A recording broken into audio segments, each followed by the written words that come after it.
making progress. We wound up the weekend at a 4th of July party in Sonoma wine country. Friends of Abe's, with a live band, a keg of dark beer, a dirty little swimming pool, and a small fleet of hammocks tied between trees in a small orchard. We spent Saturday in someone's narrow backyard in the city, drinking flatter beers and making fleeting attempts to interpret abstract garden sculptures made from plastic seltzer bottles, attached to each other in some parts of the yard, but largely just strewn about.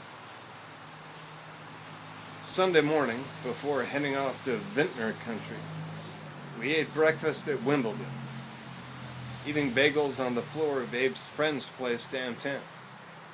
I read the Sunday New York Times Week in Review for July 3rd. Clinton bombed Baghdad.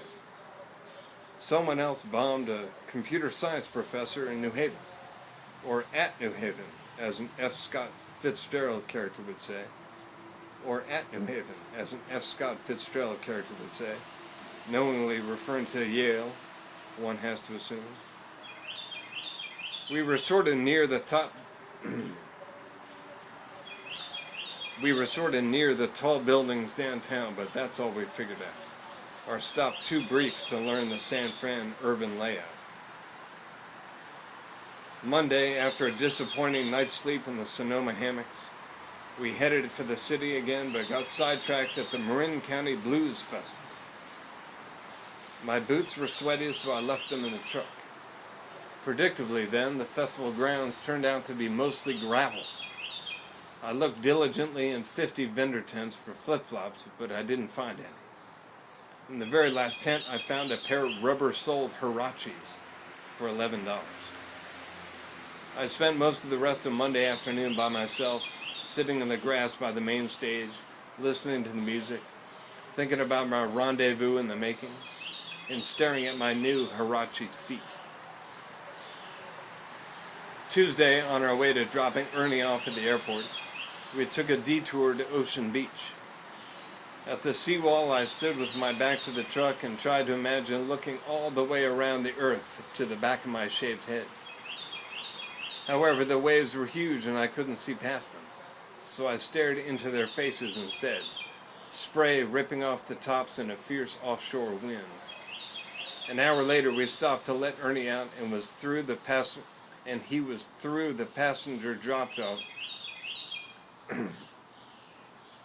An hour later, we stopped to let Ernie out, and he was through the passenger drop-off doors before we could say see ya.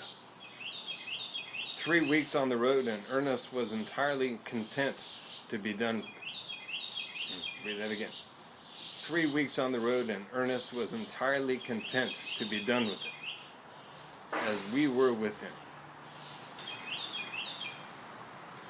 The two of us turned east, through Lake Tahoe in the early afternoon and Salt Lake City around midnight. The drive was entirely uneventful, but we did find a good radio station in Salt Lake City and were both somewhat surprised. As for Nevada, we saw it the way Nevada should be seen after spending 3 weeks crisscrossing the country to get to California. Behind us, and quickly. We saw Utah only at night this time, with no regret. Sun up or sundown, there isn't much to see on the northern Utah highways. The following midnight, I was dead tired, but not quite asleep in our motel room in Cheyenne, Wyoming.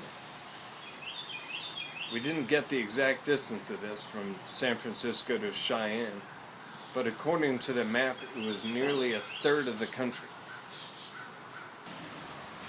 Thursday morning, I went for a slow, achy walk. The car seats, as well as a few other things, such as being trapped in a car with Abe for a day and a half, had combined forces to cripple me. With certain misgivings, we stayed put in Cheyenne for most of the morning.